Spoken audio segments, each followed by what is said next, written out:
বাংলাদেশে আইপিএল সম্প্রচার বন্ধের নির্দেশ দিয়েছে তথ্য ও সম্প্রচার মন্ত্রণালয়। এই মুহূর্তে সিলেট আন্তর্জাতিক ক্রিকেট স্টেডিয়ামে আছেন সহকর্মী সাজিদ মুস্তাহিদ। সরাসরি যাচ্ছি তার কাছে। সাজিদ, আসলে গত শনিবার যখন মুস্তাফিজুর রহমানকে আইপিএল থেকে বাদ দেওয়ার নির্দেশ দিল বিসিসি, এরপর থেকে কিন্তু আমরা বিরূপ প্রতিক্রিয়া দেখেছি বাংলাদেশের দর্শক সমর্থকদের মাঝে। একই সঙ্গে সরকারের সর্বোচ্চ পর্যায়ে থেকে বিসিবিও কিন্তু মুস্তাফিজকে ক্রিকেট থেকে বা আইপিএল থেকে এভাবে বাদ দেওয়ার বিষয়টা খুব ভালোভাবে নেয়নি, যেটা গতকালকে আমরা দেখেছি যে বিসিবি কিন্তু বলেছে ভারতে তারা বিশ্বকাপের কোনো ম্যাচ খেলতে রাজি নয়। তবে গত পরশুই কিন্তু আমরা দেখেছিলাম যে আইন এবং ক্রীড়া উপদেষ্টা তিনি কিন্তু অনুরোধ করেছিলেন সম্প্রচার যে উপদেষ্টা আছেন, তথ্য সম্প্রচার উপদেষ্টা, তাকে যে বাংলাদেশে আইপিএলের যেহেতু বাংলাদেশের কোনো খেলোয়াড়কে তারা সেখানে নিরাপত্তা দিতে পারবে না, তারা চায় না সেখানে খেলুক, সেক্ষেত্রে বলা হয়েছিল যে অনুরোধ করা হয়েছিল বাংলাদেশে আইপিএল সম্প্রচার বন্ধ রাখার জন্য। আজকে কিন্তু সে ঘোষণা এসেছে।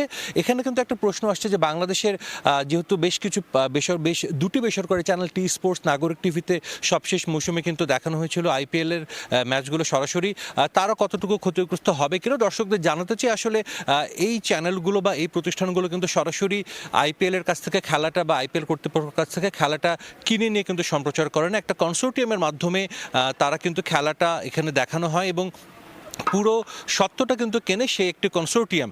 তবে সেক্ষেত্রে এতটুকু বলা যেতে পারে বেশ চড়া মূল্যে কিন্তু এই কনসোর্টিয়াম প্রতি বছর আইপিএলের সম্প্রচার সত্ত্ব বিসিসিআইয়ের কাছ থেকে বা আইপিএল কর্তৃপক্ষের কাছ থেকে কেনে এবং সেটা বাংলাদেশে বিক্রি করে। সেক্ষেত্রে মুস্তাফিজকে বাদ দেওয়ায় কিন্তু আইপিএল থেকে আর্থিকভাবেও কিছুটা হলেও ক্ষতিগ্রস্ত হবে। আমরা জানি প্রায় $1 বিলিয়ন কিন্তু বিক্রি করা হয়েছে আইপিএলের সম্প্রচার সত্ত্ব, এবং প্রত্যেকটা দেশে প্রত্যেকটা অঞ্চল ভিত্তিক কিন্তু তারা আলাদা আলাদা বিক্রি করে এবং একই সঙ্গে ডিজিটাল প্ল্যাটফর্মে কিন্তু তারা বিক্রি করে। আমরা অতীতে দেখেছি বাংলাদেশেও কিন্তু ডিজিটাল প্ল্যাটফর্মে আইপিএল দেখানো হয়েছে, সেটাও কিন্তু এই সম্প্রচারের যে বিধিনিষেধটা এসেছে সেটাও কিন্তু এর আওতার মধ্যে থাকবে। এবং একই সঙ্গে সম্প্রচার বাংলাদেশে কোনোভাবেই কোনো মাধ্যমে আসলে সম্প্রচার করা যাবে না। এবং একটা বিষয় বলতে হয় যে বাংলাদেশের কোনো প্রতিষ্ঠান কিন্তু এতে হয়তো বা কোনো প্রতিষ্ঠান আর্থিকভাবে এতে ক্ষতিগ্রস্ত হবে না। আমার কাছে এই ছিল সবশেষ খবর।